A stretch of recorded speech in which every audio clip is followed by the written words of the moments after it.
So it looks like Zelensky is about to be assassinated by the Americans. And I know it sounds insane to be saying this, but it's true. I just heard, not 20 minutes ago, I heard that Jake Sullivan, the National Security Advisor, who's the head of the National Security Council, uh, the most important national security aid that President Biden has, and of course, one of the puppeteers behind the Zelensky regime. Well, he said at the Aspen conference, which is a conference of spooks and intelligence types, that Zelensky should be very afraid for his personal safety. Oh, God. I mean, dude, it's unbelievable. He is saying, Jake Sullivan is saying, that Zelensky is going to be killed. And of course, if you think about it, all the signs are there because several things are happening simultaneously. Number one, the Russians are about to win in the Donbass. The Battle of the Donbass is about to be over, clearly won by the Russians. And the Russian army, when they hit Kramatorsk and go over it, and they're going to go over it like it's a speed bump on a highway, when they go over it, there is nothing between Kramatorsk and Dnipropetrovsk. There is nothing, essentially, between the Russian border on the east of Ukraine all the way to the Dnieper River. It's empty. It's cow country. And so the Russians are going to be able to advance and take territory like never before because people don't seem to understand the war that's been going on in the Donbass. They keep saying that it's so slow and this and that. Well, that whole region is heavily fortified. It's been fortified over the last 8 years. And here's the kicker, that for 8 years, they fortified that region. For 8 years, they trained the Ukrainian armed forces to NATO standards. For 8 years, they got ready for this war. And it's happening, and the Russians are just relentlessly grinding through it, and they're about to win. And once they win, once they get over the last defenses at Kramatorsk, it's game over, because there is nothing between Kramatorsk and the river. And frankly, there is nothing from Kramatorsk. From your point of view, here's eastern Ukraine, and here's western Ukraine, and Poland over here. There is nothing beyond Kramatorsk all the way to the Polish border. And people ask, how come the Russians haven't destroyed the bridges over the Dnieper River? Very simple. The Russians know that they're going to need those bridges to cross them, to go out and take Western Ukraine. That's their intent. That's what they're going to do. And they are just weeks away from doing this. And once they get over Kramatorsk, like I said, it's over. Because there's nothing to stop the Russians. And so the Americans understand this. The Ukrainians understand this. And so the Zelensky regime, have you noticed that there's been all kinds of inter-palace politicking? People get fired and then they're not fired and this and that, the other. What's going on internally in the Zelensky regime, insofar as the palace intrigues are concerned, we'll never know.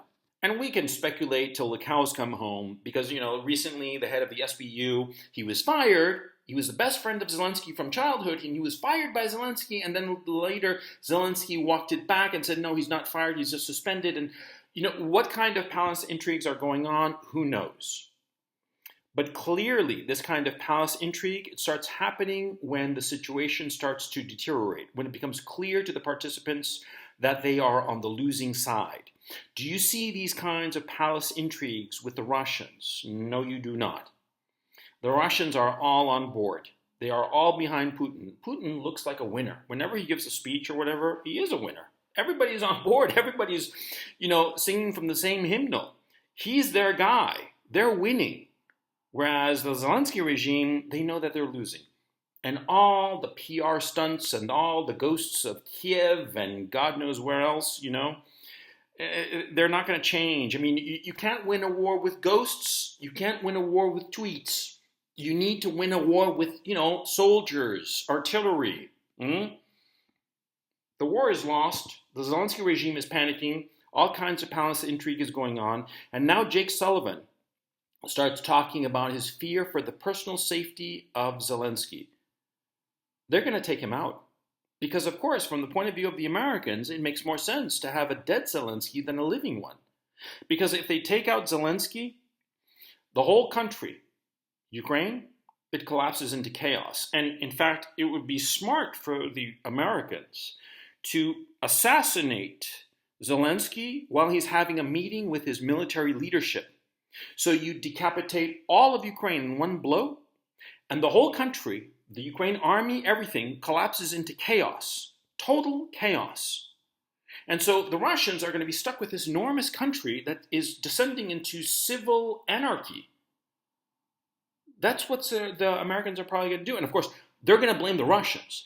And they're going to use the mainstream media, the accredited media, to push the narrative that it was the Russians who killed Zelensky.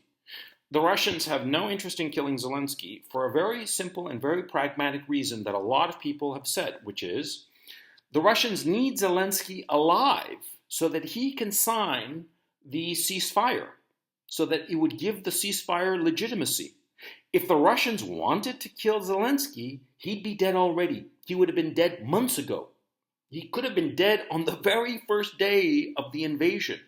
But the Russians, who could kill him whenever they wanted to, because they have the spies and the missiles to do it, they have not touched him because they need him alive. But Washington no longer needs Zelensky alive. He's more valuable as a martyr because they can point the finger at the Russians and say, the Russians did it. Those evil Ruskies killed Saint Zelensky. And they'll make monuments to Zelensky, and I'm talking literal marble monuments to Zelensky, as a martyr to the evil Russians. That's what they're planning to do. And the fact that, why would Sullivan telegraph their intentions this way? Because if you notice, the American administration, it has this weird habit of projecting, of articulating and projecting onto the opponent, the adversary, what they themselves are thinking of doing. It's the weirdest goddamn habit. It's just bizarre. And for some other opportunity, I will discuss where this weird habit comes from, because it's a peculiar ethnic habit that I've noticed. But that's for another video. The fact for this video, the fact that Sullivan is saying this, that he fears for Zelensky's personal safety, they have already made the decision to get rid of him. They are going to kill him. The Americans, not the Russians. The Americans are going to missile strike Zelensky, probably when he's meeting with his other military leaders, and they're going to blame this missile strike on the Russians. And the Americans are going to produce all kinds of falsified evidence, claiming that the Russians did it, so that the rest of the world, or at least the West, believes that the Russians did it to further isolate Russia. That's the point. And they're going to kill Zelensky, decapitate the Zelensky regime totally. I mean, they're going to try to kill Zelensky when he's meeting with his head of the army, Zaluzny. They're going to try to do it then to knock off the head of the army, knock off Zelensky, have all of Ukraine descend into total chaos, and just punt this whole Ukrainian problem into the lap of the Russians. And so the Russians are going to be stuck dealing with the political fallout of people believing that the Russians killed Zelensky with a missile strike, with the practical problem of all of a sudden having this huge country, the size of France, the size of Texas, that they have to occupy and pacify. And of course, the Americans are going to pump up all kinds of saboteurs, terrorists. They're already doing this. It's already happening in territories controlled by the Russians, where you have all kinds of saboteurs trying to stir up trouble in any way that they possibly can. That is going to get dialed up to 11 by the Americans. And this is the game plan, because they realize that the war cannot be won. You're also noticing that the Americans and the Europeans are cutting off the money spigot and cutting off the weapons spigot.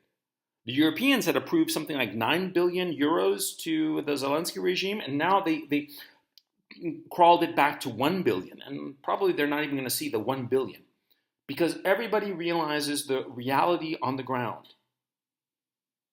And, this whole thing that I'm describing, it's so fucking cynical.